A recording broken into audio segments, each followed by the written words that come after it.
सिर्फ मिल्क ही ऐसा नहीं है कि आप उसे यूज़ करके एक डेयरी फार्म रन कर सकते हैं। उसके साथ उसका गोबर, गौमूत्र और जो भी उससे रिलेटेड, यानी कि आप खेती में भी चाहेंगे तो आप गायों को गोबर गौमूत्र यूज़ कर सकते हैं।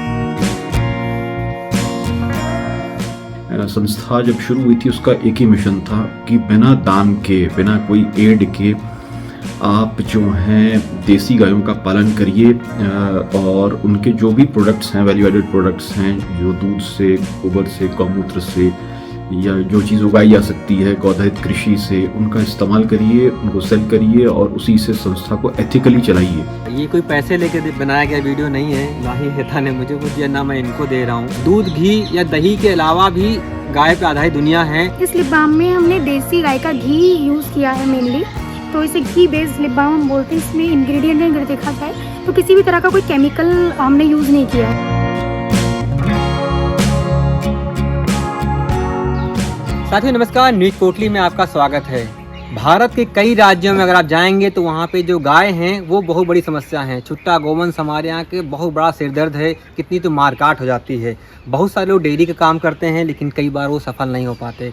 उसके कई कारणों में से एक है कि बहुत सारे जो लोग हैं वो जो खासकर जो गाय हैं उनको सिर्फ दूध पे आधारित कर देते हैं, जबकि कभी एक ज़माने में भारत की जो खेती थी वो गोवंश आधारित थी। गायों से कई सारे प्रोडक्ट बनते थे। अभी क्या हुआ, सिर्फ गाय का दूध निकाला और अलग कर दिया। इसमें क्या हो रहा है कि वो जो मैकेनिज्म है, जो मार्केट वैल्यू है वो हो नहीं पा रही और बहुत सारी डेयरियाँ बंद हो जा रही हैं। बहुत सारे गौशालाएं जो हैं वो उस तरह चल नहीं पा रही जैसे चलनी चाहिए। तो मैं अभी हेथा आया। हेथा एक इंडिजिनस गाय यानी कि देसी गायों पर आधारित काम करने वाली एक संस्था है और एक स्टार्टअप बन चुका है। आपको ये इस बारे में बताना इसलिए हमें ज़रूरी लगा क्योंकि क्या कुछ नहीं हो सकता है गायों से, गाय के गोबर से, साड़ों से क्या कुछ नहीं हो सकता है, वो आपको समझना बहुत ज़रूरी है। यहाँ पे 90+ प्रोडक्ट बनाए जाते हैं। दूध तो इनका एक बाई प्रोडक्ट है, उसके अलावा जो है और कुछ बनता है। क्योंकि ज़्यादातर लोग गाय पे जब दूध पे आधारित रहते हैं तो क्या होता है, कुछ दिनों बाद या तो रेट इतना ज़्यादा हो जाता है देसी गाय या A2 मिल्क उनकी बात करते हैं, या घी इतना महंगा हो जाता है कि वो मार्केट से अपने आप आउट हो जाते हैं, या बहुत लोग चला ही नहीं पाते। तो मैं हेथा आया ये समझाने के लिए कि आप क्या कुछ कर सकते हैं। तो इसीलिए मुझे लगा कि सीधे आपको समझाया दे। तो हमारे साथ मीनू हैं जो हेथा से जुड़ी हुई हैं। प्रोडक्ट्स पंचगव्य पूरी तरह गायों पर आधारित है, जैसे कि काफ़ी प्रोडक्ट्स हमारे अवेलेबल हैं यहाँ पंचगव्य से रिलेटेड। तो पंचगव्य एक शब्द है जो 5 तत्वों से मिलकर बना है, बताया था मैंने पहले भी कि दूध, दही और घी, गोबर, गौमूत्र, पांचों में से जो भी एक तत्व अवेलेबल किसी प्रोडक्ट में होता है या मेडिसिन में होता है वो पंचगव्य मेडिसिन हो जाती है। तो हेथा कई यानी काफ़ी वैराइटीज़ पे वर्क करती है। तो मिल्क से बाय प्रोडक्ट्स हम बनाते ही हैं। उसके अलावा हम ऑर्गेनिक खेती करते हैं। हम इको सर्ट से हमारी ज़मीन सर्टिफाइड है ऑर्गेनिकली पूरी तरह। और उसके बाद अगर देखा जाए फूड आइटम्स में हम आपका कुकीज़ या बहुत सारे ऐसे आइटम्स है, कुकीज़ हो गए या ग्रेन्स हो गए, मिलेट्स हो गए। तो अगर हम इस कुकी की बात करें तो ये जीरा कुकी है जिसमें सिर्फ मेनली आटा यूज़ हुआ है। कोई किसी भी तरह का मैदा या कोई और प्रिजर्वेटिव्स वगैरह भी हम नहीं लगाते हैं। इसमें अगर बेकिंग के लिए कहा जाए तो नमक ज़्यादातर यूज़ किया जाए और ये घी बेस्ड है। इसमें देसी गाय का घी यूज़ किया जाता है पूरी तरह। और कोई भी इसमें इधर उधर की कोई प्रिजर्वेटिव इसको स्टोर करने के लिए कुछ भी ऐसा हम नहीं डालते हैं किसी भी तरह का।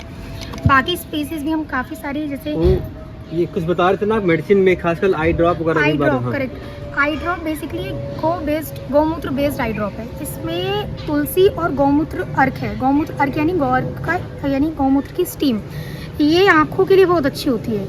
इसके फीडबैक बहुत बेहतर है। आज तक का अगर इसका एक फीडबैक बताया जाए तो 2 नंबर तक चश्मा भी इससे रिमूव हुआ है। और अगर नॉर्मल भी अगर आप डेली बेसिस पे भी इसे यूज़ करेंगे तो कोई भी इसका साइड इफ़ेक्ट कुछ नहीं होता है। आपको इचिंग है, आँखों में ड्राइनेस है या कोई भी आई रिलेटेड कोई भी इशू है तो इससे कोई साइड इफेक्ट भी नहीं है और ये काफ़ी मतलब अच्छी मानी गई है। मेडिकली प्रूव है ये? हाँ जी सर, इसका लाइसेंस है हमारे पास। पंचगव्य के जो भी हम प्रोडक्ट्स बना रहे हैं वो हम लाइसेंस के साथ बना रहे हैं। तो हमें लाइसेंस है मेडिसिन का। क्या क्या कुछ नाम बताइए प्रोडक्ट के? जैसे हेयर ऑयल पंचगव्य हेयर ऑयल हो गया, पेन ऑयल हो गया, और लिप बाम, काजल, और आपका पंचगव्य घृता। जी, पंचगव्य घृता और पंचगव्य और काफ़ी घृता ऐसे होते हैं जैसे कि त्रिफला घृता हो गया, या आपका नेज़ल ड्रॉपर्स होती है, पंचगव्य नेज़ल ड्रॉपर होती है, घी नेज़ल ड्रॉपर होती है। ये सभी मतलब पंचगव्य की बुक या लाइसेंस के आधार पे हम बनाते हैं। तो जब हम अप्रूव्ड है उस चीज़ के लिए कि हम बनाने के लिए आपको लाइसेंस सब मिला हुआ है। नमस्कार, मेरा नाम असीम सिंह रावत है। हेथा नाम की एक संस्था में जो है मैं कार्यरत हूँ। संस्था को लगभग 8 साल हो गए हैं चलते हुए। हम लोग के पास 1000 देसी गौवंश है।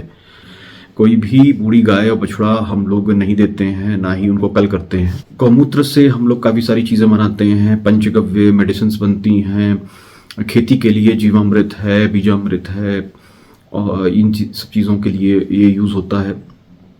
गोबर जो है उसमें लकड़ियाँ बन जाती हैं, ईंधन का काम में यूज़ होता है वो।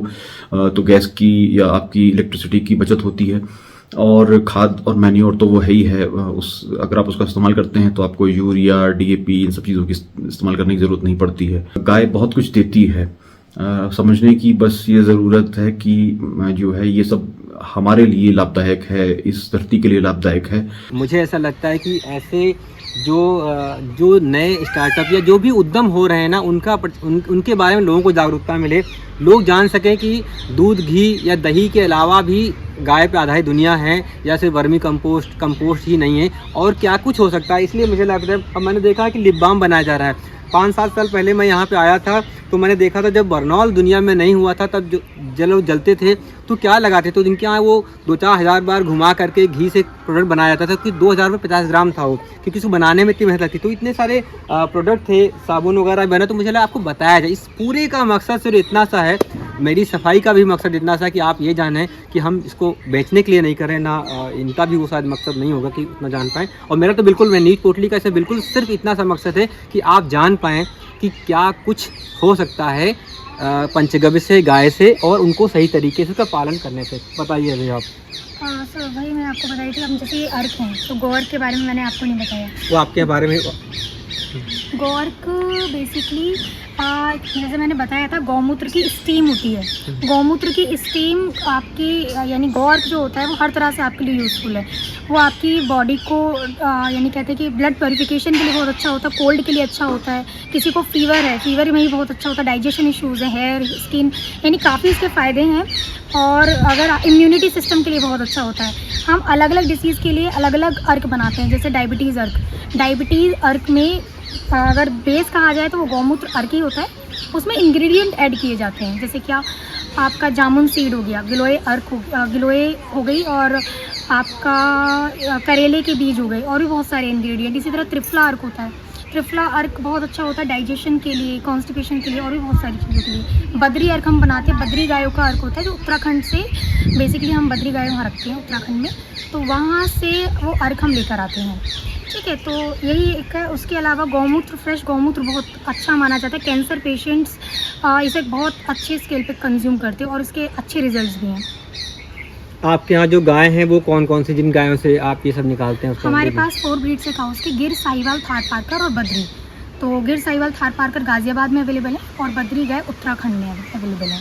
तो उत्तराखंड में भी हमारे बहुत सारे प्रोडक्ट्स हैं, जैसे बद्री घी बनाया जाता है। तो बद्री घी वहीं पर ही प्रोडक्शन यूनिट है, जहाँ पर पूरी तरह प्रिपेयर करके, और रहता गाजियाबाद से बेसिकली हमारी मेन यूनिट है, जो जहाँ से हम लोग प्रोडक्ट सेल करते हैं, या जो भी को कस्टमर है तो यहाँ से हमारा। और आप ये बनते कहाँ पे हैं, ये कहाँ पे? कुछ प्रोडक्ट्स जैसे राजमा, मंशियारी राजमा उत्तराखंड में हम कम्युनिटी फार्मिंग करते हैं। तो वहाँ हम जितने भी, जैसे यहाँ पर आपने देखा था प्रोडक्ट्स में, तो काफ़ी सारे हल्दी और मिर्च, चिली फ्लेक्स, है ना, और काफ़ी सारे ऐसे स्पीसीज थे, यानी मसाले थे, जो हम उत्तराखंड में ही प्रोड्यूस करते हैं और यहाँ पर लाकर उसे सेल करते हैं। तो वो पूरी तरह, यानी कोई भी उसमें केमिकल या कुछ भी नहीं होता है, पूरी तरह ऑर्गेनिकली ग्रो किए जाते हैं।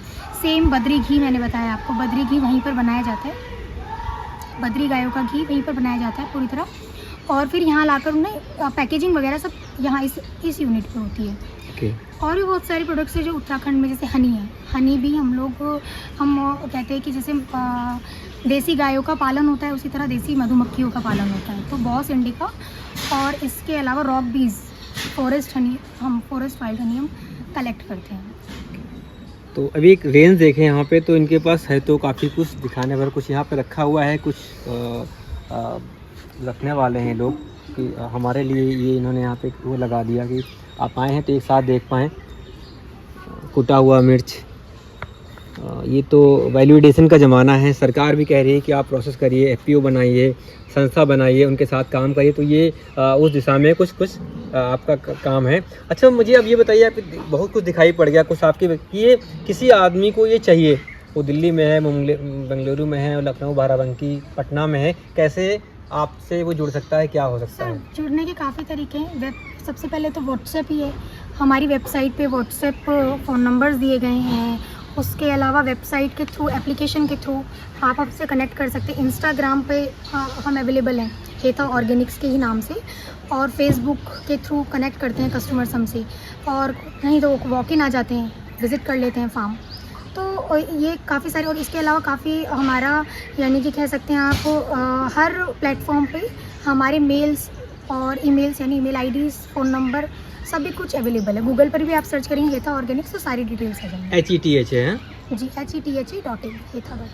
ओके, तो शुक्रिया मीनू बहुत सारी जानकारी के लिए। तो हमने यहाँ पे सिर्फ यही एक वीडियो नहीं बनाया है इनके साथ में, ये तो था ही। इसके अलावा हमने जो यहाँ पे किस तरह से गायों की मिल्किंग होती है, क्या उनको खिलाया जाता है, आप यहाँ पे गायों को खिलाया जाता है गन्ना, यहाँ खिलाया जाता है चुकंदर, मूली, गाजर, ये गाय यहाँ पे खाती हैं, उनके जो प्रोडक्ट बनते हैं। फिर ये तो मेरे लिए यही इंटरेस्टिंग था। ये तो उसका दूसरा पार्ट मुझे पता चला कि जब मैं आया, पहली बार आया था, तो गाय और कुछ प्रोडक्ट बनाए जा रहे थे, लेकिन अब तो बहुत कुछ रेंज हो गई, और यही कुछ सब लोगों को करना पड़ेगा। एक चीज़ में फोकस रहेंगे तो आपका बिजनेस, आपका उद्यम, आपकी डेयरी, आपकी गौशाला, वो आपको चलाना एक बड़ा मुश्किल टास्क हो जाएगा। लेकिन आप इस तरह से कुछ और अगर आयाम अपने में जोड़ते हैं तो निसंदेह आपके लिए नए अवसर बनेंगे। शुक्रिया, धन्यवाद मीनू हमसे बात करने के लिए, और उम्मीद करता हूँ कि बहुत सारे लोग आपको देखेंगे, समझेंगे, सीखेंगे। अगर कोई आपके यहाँ फार्म विजिट करना चाहे तो क्या आ सकता है वो? जी, वो हम वॉकिंग्स को मतलब कहते हैं, विजिट हम ओपन अलाउ करते हैं कि आइए, आकर आप विजिट करिए, गायों को देखिए, उनके साथ थोड़ा टाइम बिताइए।